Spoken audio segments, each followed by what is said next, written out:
Namaste. Welcome back to Samskriti. We are now in the fourth sarga of Yuddha Kandam in the Adhyatma Ramayanam series. At the time of beginning of the construction of the bridge, Sri Rama installed the lingam of Rameshwara Shiva, worshipped him and said the following words for the welfare of the world. Whoever would have the darshan of Rameshwara Shiva and bow reverentially with devotion before the bridge shall be freed from all sins, including the killing of holy men. After taking bath at the site of the Setu and worshipping Rameshwara, the person should go to Varanasi without any distraction in mind, get the water of river Ganga in a pot from there to this place and bathe the Rameshwara lingam with it and deposit the pot in the sea. Such a person shall attain the supreme soul without any doubt. Meanwhile, Nala, who was the best in his field of expertise, finished the construction of the bridge extending up to Lanka. It is heard that on the first day the bridge was tied for a distance of 14 yojanas, on the second day for 20 yojanas, on the third day for 21 yojanas, on the fourth day for 22 yojanas, and finally on the fifth day for 23 yojanas. The monkeys crossed the 100 yojana wide ocean on that bridge almost immediately and established themselves on the mountain called Suvela. Then Rama strode on the shoulders of Hanuman and Lakshmana on Angada, and they climbed on top of that huge mountain because Sri Rama had wished to have a panoramic view of Lanka and survey the landscape. Standing on that vantage ground of the mountain, Rama had a good view of the extensive city. It was decorated with different types of colorful flags and banners, had majestic buildings and palaces, golden ramparts, as well as buntings and festoons. It was protected by moats and weapons called Shatagni, comparable to rockets that could kill hundreds at a time. On one of its royal palaces, which was very large, sat Ravana along with his competent ministers. He was resplendent with the crowns on his 10 heads. In appearance, he resembled the peak of a blue mountain, and in splendor, he rivaled the dark clouds, literally the cloud of doomsday. He looked stupendously magnificent with various types of ceremonial royal umbrellas having rods studded with gems. Just about that time, the demon Shuka, who had been earlier captured, tied, and then released by Sri Rama, and was assaulted by the monkeys before his release, reached Ravana's presence, and seeing him, Dashanana asked him smiling, "O Shuka, have you been beaten by the enemies?" Hearing Ravana's words, Shuka replied, "At your command, I went to the northern shore of the ocean and communicated your message. The monkeys thereupon leapt into the sky, caught hold of me, and started punching me with their fists and tearing me with their teeth and claws. Thereupon, I appealed to Sri Rama for protection, and Rama ordered me to be released. Thus released by the monkeys, I have come to you, terribly frightened at the sight of that monkey army. In my opinion, there can be no peaceful settlement between the army of the Rakshasas and that of the monkeys, just as between the Asuras and the Devas. War seems to be inevitable, O Lord. The monkey army has advanced up to your fortifications. Therefore, quickly decide upon one of the two options. Either return Sita to Rama or be ready to fight with him." Sri Rama told to me, "O Shuka, tell Ravana on my behalf that the strength relying upon which he has stolen my Sita, he should show it to me now properly, alongside his army and kith and kin. From tomorrow, my arrows will start destroying the city of Lanka with all its walls and towers and Rakshasa forces. I will send against you a fierce army for attack. O Ravana, I challenge you to keep your strength and courage steady." Saying this, Kamalalochana Rama stopped his speech and became silent.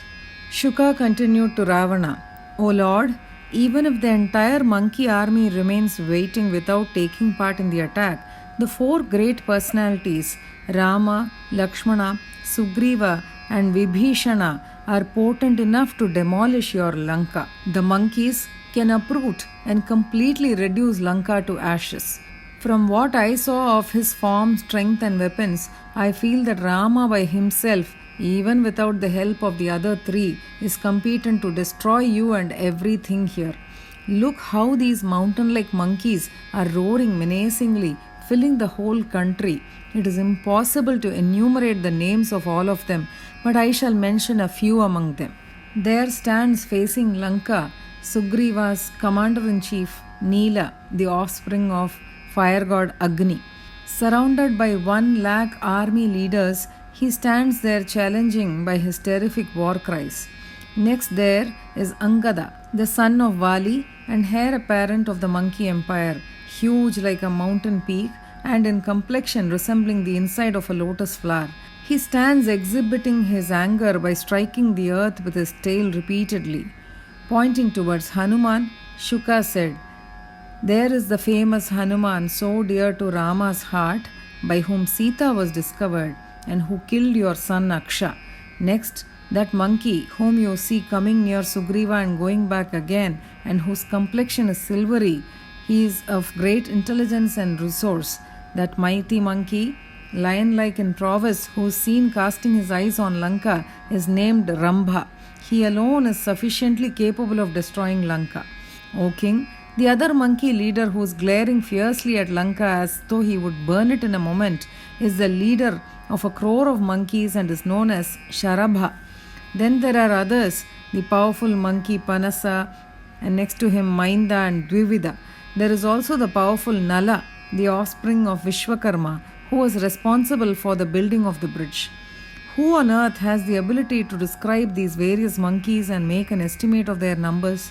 All of them are heroic, powerful, and eager for battle. Every one of these monkey leaders is by himself capable of destroying the whole of Lanka. The armies under the above mentioned ministers of Sugriva are 21,000 crores, together with another 100,000 billion and yet another 10,000 million. As for the number of troops under the others, I am not able to make an estimate. And Rama is not an ordinary human. He is the eternal Narayana, the Paramatma himself, and Sita is his power of knowledge, the very cause of the creation of the world. This whole universe of moving and stationary beings originated from them, and so they are the parents of this whole universe. O Lord, how can you then survive courting their enmity? She whom you had abducted unknowingly, Janaki, is Sakshat Jagannatha, mother of the universe. O king, this whole world is perishable, and so is this body of yours, essentially made of 5 elements derived from the 24 constituents. Made of flesh, bones, and excreta and other such stuff, this body is foul smelling. It is the abode of the eye sense and is by nature insentient. Your real nature is different from that of this body. Then why do you show so much of attachment for the body, for the sake of which you have done such heinous sins like killing holy men? This body of yours, which you think is the enjoyer of all the comforts and enjoyments, is bound to perish. It is the merit and the demerits, that is punya and papa, the root cause or reason for all happiness and sorrow respectively, that beget a body for the jiva. It is by association with the body that the Atma is constantly subjected to happiness and misery. So long as subjected to identification with the body, the Atma thinks, I am the body, I am the actor, I do this and that. Till then, the Atma finds itself subject to birth and death. So, O wise one, abandon identification with the body. The Atma in itself is without any stain and is pure, unmoving, indestructible, and is of the nature of pure consciousness. Not knowing one's real nature, one feels bound and deluded. Therefore, knowing yourself to be the pure Atma, be constantly established in that thought. Be non-attached to all worldly objects like children, wife, and home. Such enjoyments can be had even in the hell-like bodies of dogs and pigs. After obtaining a human body with discriminatory powers, especially that of a twice-born one, and after being born in the region of Bharata, which is famous as Karma Bhumi, the land of spirituality, which wise man would feel satisfied to be entrenched in body consciousness and enjoyments derived from it? Therefore, you, being a Brahmana by birth, as a grandson of sage Pulastya, why are you ever in pursuit of bodily enjoyments like the deluded ignorant? At least, hereafter, forsake all attachments, the sense of belonging, etc., and instead take shelter with full devotion and dedication with the Supreme Lord Sri Rama. You should surrender Sita to Sri Rama and serve his lotus like feet. Then you will be freed from all the sins and attain the abode of Lord Vishnu. If you do not do this, you will degenerate into lower and lower embodiments and be caught in the cycle of repeated births and deaths and will be devoid of any scope for regeneration. Accept my advice. I am offering it in your best interest. Seek association with holy men and take shelter in Sri Rama, who is the refuge of all beings, who destroys the sins of all, who is luminous like the gem Marakata, who is accompanied by Sita, who is equipped with bow and arrow, and who is served by Sugriva, Lakshmana, and Vibhishana. With this sermon by Shuka ends this sarga. Let's move on with the chanting now. Adhyatma Ramayane Yuddhakande Chaturthah Sargah Shri Mahadeva Uvacha Setumarabhamanastu Tatra Rameshwaram Shivam Samsthapya Pujayitvaha Ramo Lokahitaya Cha Pranamet Setu Bandham Yo Drishtva Rameshwaram Shivam Brahmahatyadi Papebhyo Muchyate Madanugrahat Setu Bandhena Rasnatva Drishtva Rameshwaram Haram Sankalpaniyato Bhutva Gatva Varanasim Naraha Aniya Ganga Salilam Ramesham Abhishichya Cha Samudre Kshipta Tadbharo Brahma Prapnotya Samshayam Kritani Prathame Nahna Yojanani Chaturdasha Dvitiyena Tatha Chahna Yojanani Tu Vimshatihi Tritiyena Tatha Chahna Yojananyeka Vimshatihi Chaturthena Tata Chahna Dvavimshatiriti Shrutam Panchamena Trayo Vimshadyo Janani Samantataha Babandha Sagare Setum Nalo Vanarasattamaha Tenaiva Jagmuh Kapayo Yojananam Shatam Drutam Asankhyata Suveladrim Ruruduh Plavagottamaha Aruhya Marutim Ramo Lakshmanopyangadan Tatha Didrikshu Raghavo Lankam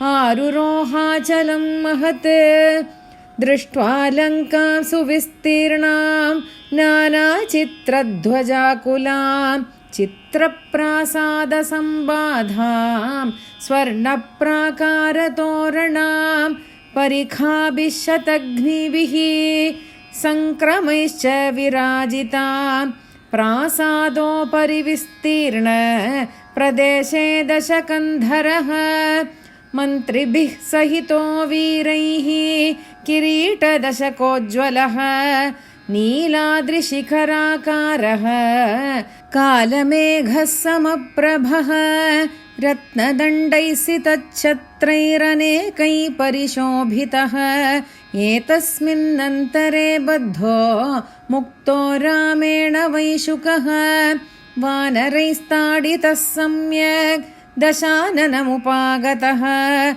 Prahasan ravanah praha Piditah kim paraishuka Ravanasya vachashrutva Shuko vachanamabravit Sagarasyottare tire bravam te vachanam yatha Tata utplutya kapayo grihitva mam kshanat tatah Mushtibhirna kadantaischa Hantum loptum prachakramuhu ततो मां राम रक्षेति क्रोशन्तं रघुपुङ्गवः विसृज्यतामिति प्राह विसृष्टोऽहं कपीश्वरैः ततोऽहमागतो भीत्या दृष्ट्वा तद्वानरं बलं राक्षसानां बलौघस्य वानरेन्द्रबलस्य च नैतयोर्विद्यते सन्धिः देवदानवयोरिव